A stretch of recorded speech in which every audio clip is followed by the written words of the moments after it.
شہدائے ملت کی یاد میں دعائیہ تقریب اور افطار کا انعقاد۔ کراچی 25 رمضان المبارک 1446 ہجری 15 مارچ 2026 شہدائے ملت اور رہبر امت مسلمہ کی یاد میں دعائیہ تقریب اور افطار کا اہتمام کیا گیا۔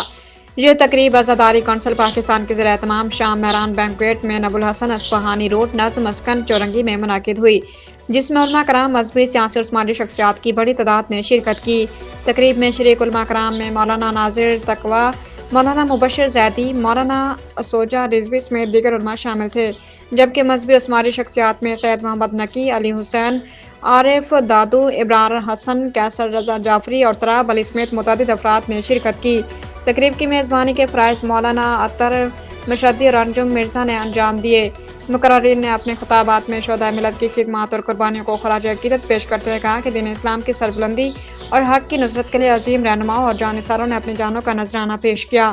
علماء کرام اور دیگر مقررین نے کہا کہ اللہ تعالیٰ اور معصومین کی اطاعت اور حق و صداقت کے راستے پر قائم رہنے والے مجاہدین اور رہنماؤں کی قربانیاں امت مسلمہ کے لیے مشعل راہ ہیں۔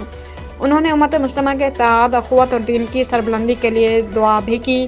تقریب کے دوران شہدائے ملت کے اعزاز میں چراغاں بھی کیا گیا۔ آخر میں عزاداری کونسل پاکستان کے اراکین نے تقریب میں شرکت کرنے والے تمام مہمانوں کا شکریہ ادا کیا۔